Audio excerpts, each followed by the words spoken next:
He's retiring, so to celebrate, I'm taking our parents to France starting today. I'm borrowing your platinum card for the trip. We're going to enjoy ourselves using your credit card. What a trip. What are you talking about? Exactly what I said. No, I don't understand what you mean by exactly what I said. Please explain. We need to hurry. I understand. We'll leave soon. Sorry, I have to go now. I'll hear the details when I get back. Just one thing though, the credit card won't work. Huh? My jobless husband Parker took my credit card to take our parents on a trip. I've put up with a lot from Parker, but this seems like the perfect chance. I'm going to make sure Parker learns a lesson, and when he returns from the trip, he'll have some big regrets. I'm Lee, a 32-year-old employee at a major company. After graduating from a top university, I landed a great job and have been doing well. Even though I'm only 32, I make enough money to support Parker, who doesn't work, and a child, if we had one. But that's just a possibility. We've been married for 2 years and don't have kids yet, though we're thinking about it. Despite having a good job and income, I'm not happy with my newly life. The part about having a child is just an idea, but Parker not working is real. I'm not hungry for dinner because I had snacks.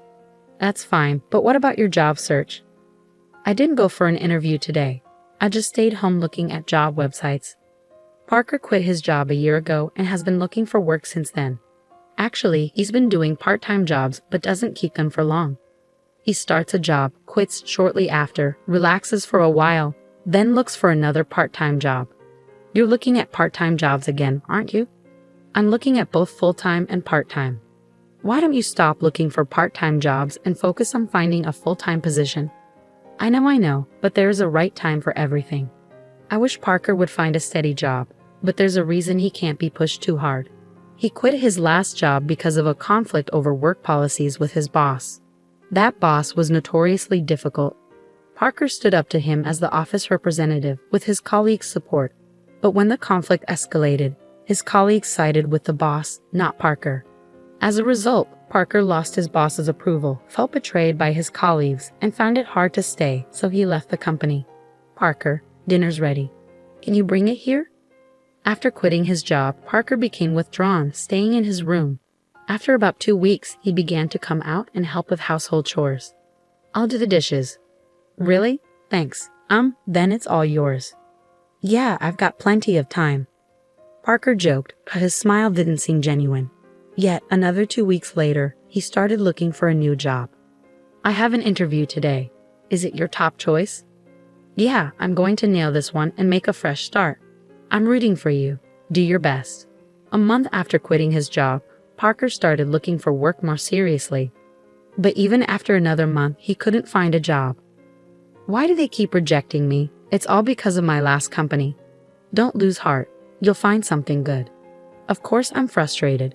I didn't do anything wrong. Parker may not be completely blameless, but what happened at his previous job wasn't entirely his fault either. However, quitting due to interpersonal issues doesn't impress potential employers. It feels like nothing I do is right anymore.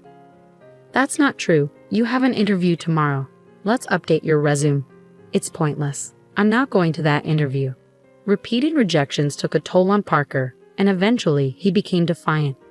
One day, I returned home to find torn-up resumes scattered on the living room floor, knowing his interview hadn't gone well. Carefully choosing my words, I said, "Can you throw that trash in the bin? I'm done." Done with what? Job hunting. We can manage on Layla's income, right? I don't need to work. It was true, we could get by on my salary alone. Some people choose not to work and excel as full-time homemakers. But that wasn't Parker's situation. He seemed to be avoiding reality. Understanding his reluctance after his rough experience at his last job and the fruitless job search, I decided to be patient with him for a while. Parker, you still haven't found a job. What's your plan? I've worked hard in the past. This is just a long break. I'm not just sitting around, I'm preparing for the future. That's good to hear. Living near my in-laws, Parker's mom, Layla, and dad, Nicholas, started visiting us more after he quit his job. They were probably worried about him. When they heard Parker was preparing for his next job, they seemed relieved, but that was far from the truth. The beer's running out today. Can you grab some on your way home? It's running out again? You drink too much? Try to cut back a bit. Fine, I won't ask again. I'll get it myself. Parker wasn't studying or job hunting. He spent his days watching TV and drinking beer. He probably didn't want others to know he was unemployed. I decided not to tell my in-laws the truth to spare Parker's feelings, even though he hadn't looked for a job in over 3 months. Finally, I decided to bring it up. Parker, maybe it's time to start job hunting again. You seem more settled now. What? It's only been 6 months since my last job. You want me to work again after what happened? I just think the break has been quite long. Stop nagging. You can't understand my feelings when your job is going well. I have my own struggles, you know. Everyone faces work problems and relationship issues. We can work through this together. I understand. I'll start looking for a job, okay? Parker walked out during our conversation. My words seemed to have hurt him, but his agreement to job hunt felt like progress. I planned to apologize when he felt better. I got a job because you pushed me. That's great. Where? At a nearby supermarket. So you'll need to learn and work hard, right? It's just part-time. No need to work too hard. Part-time or not, any job is important. Do you have a problem with that? I wanted to say more to Parker, but I decided to see how even a small step like this could help him recover.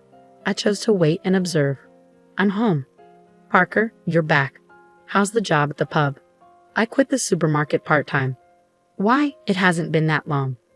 A college student there was being bossy, always telling me to put the vegetable boxes at the bottom in storage. It felt like harassment. That student was probably just showing Parker how to do the job. In any workplace, even a college student might be more experienced. Parker kept finding and quitting jobs, unable to stick with any. So Parker hasn't been able to keep a job for long, and it's already been a year. Parker, what job are you doing now? I'm working part-time at a pub. I've never worked in food and beverage before, but it's interesting, and I think I finally found my calling. Really? That's great, but isn't the income from a part-time job in a restaurant kind of low? That's fine. I'm currently apprenticing, aiming to go independent. So, you plan to own your own place someday? Exactly. The income's small now, but I'm working hard towards my goal. Then take this. Treat yourself to something nice for once. Parker still puts on a good show in front of his parents, but as always, it's all lies. He quit the pub job 3 days after this conversation, deceiving everyone and even taking allowance from his parents. This time, I couldn't help but feel disappointed in my husband, so I decided to be firmer than before. Hey Parker. Later please, I'm at a good part in the movie. You can pause it. I grabbed the remote control from the table, paused the movie, and started a conversation. It's frustrating when you pause at the best part. What is it? Parker, you're 35 now, right? You know that's prime working age. Don't you think about the future? Spending all day at home, drinking, and just watching TV. The future? There are plenty of 35-year-olds not working. Many people enjoy life without a job. True, work isn't everything, but those people have something else they're dedicated to. Do you have something like that? Yeah. I know you're upset about me not working. I'll look for another part-time job. Parker seems set on only working part-time. Considering his reasons for leaving his job and his struggles with job hunting, I've been careful not to upset him.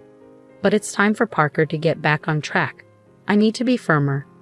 One day at work, I received a text from Parker. Dad's retiring, so we're going to France to celebrate starting today. I'm borrowing your platinum card. We're going to enjoy ourselves on your credit card. I panicked and called him immediately. What do you mean, a trip? Just what I said. I don't understand.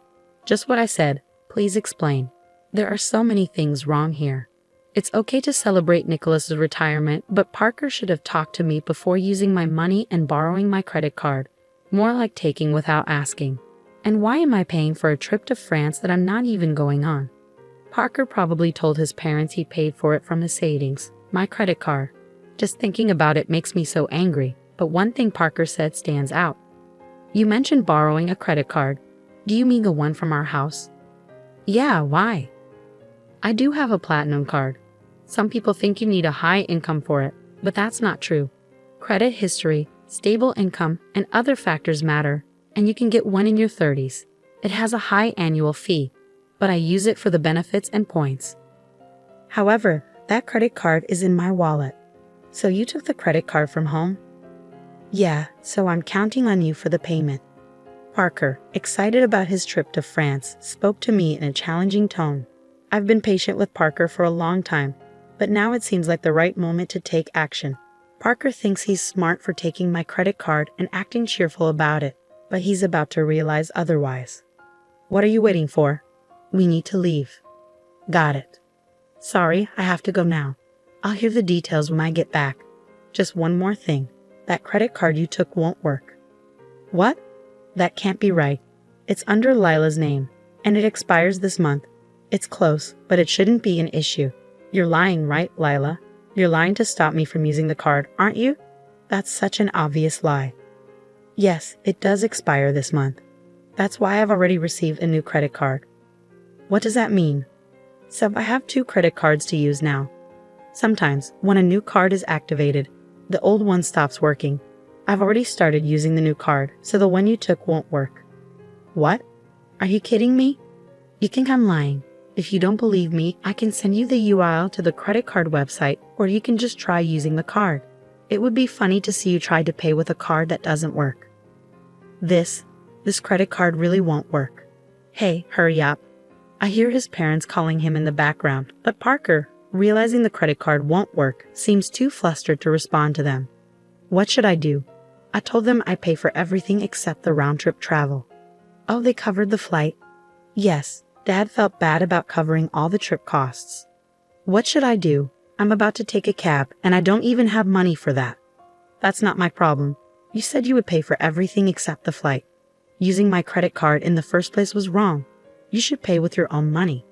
How can I? I don't have any money right now, Parker. You haven't been taking work seriously. It's your fault for trying to impress. Taking your parents on a trip without any money. I'm at work, so I have to hang up now. I just wanted to tell you about the credit card. Wait. I hung up and returned to work. Parker, unable to pay for even the cab, would have to come clean with his parents. That evening, after I finished work, I received a call from my Leila. I heard from Parker. He tried to use your credit card and lied about working. I'm sorry for the trouble. No, don't apologize, my Leila. I'm sorry for the inconvenience with the credit card. Are you okay with the money? We'll cover the cost of this trip when we return. I'll make sure Parker apologizes and starts looking for a job immediately. I'm sorry, my Leila, but I'm considering divorcing Parker. Divorce? Because of this? It's part of it, but Parker has been taking money from me for a while. What? I stopped giving Parker money to limit his drinking. He got a part-time job and started buying his own alcohol. But his part-time salary wouldn't cover daily drinking. Parker was taking money from my wallet to buy alcohol. He repeatedly took amounts ranging from $4 to $40. Over a year, the total became significant. I hadn't been tough on Parker, hoping he would change, but when he took my credit card for his trip, it wasn't just about $42 anymore. This increase in what he took made me believe he had no intention of changing. I understand. Should I inform Parker about the divorce? Could you just tell him I want a divorce? We'll discuss the rest when he gets home. About an hour later, the next morning after my conversation with my Leila, Parker called. He must have learned about the divorce from my Leila, though I had asked her to wait until he returned to discuss it. Feeling drained, I chose not to answer his call. When I returned home from work that evening, I found Parker already there. He had cut his trip short. I'll start working seriously now. Please don't leave me, he pleaded as soon as I entered the living room. Seeing Parker, he'd immediately apologized. His remorse seemed genuine, but it came too late. He had a whole year to change, yet he was asking for another chance now. Despite my repeated warnings, he had wasted every opportunity. I'm not going to give Parker another chance because he gave up on me. My decision is final. Can you leave? Please don't say that. If you won't leave, should I move out? Only if you can afford the rent here. Parker fell silent. He didn't even have the money for next month's rent, let alone any income. My words and the reality of the impending divorce seemed to sink in for him. With nothing to take, Parker appeared to leave the house, likely heading to his parents' place. I briefly considered asking if he had money for transportation, but Parker isn't a child. He should handle his own affairs. Sadly, I watched him go. After leaving our house, Parker went to his parents' home.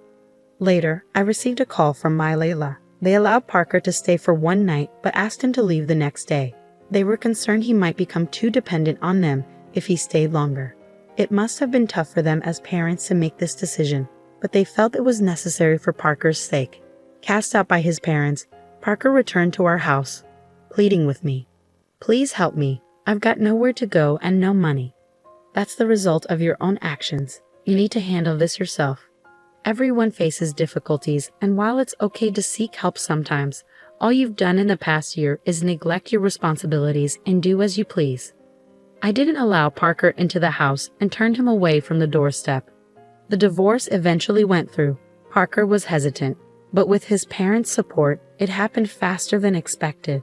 I'm not sure what happened to Parker afterward, but he's likely still moving from job to job and making excuses. I thought I would feel lonely without Parker, but I didn't.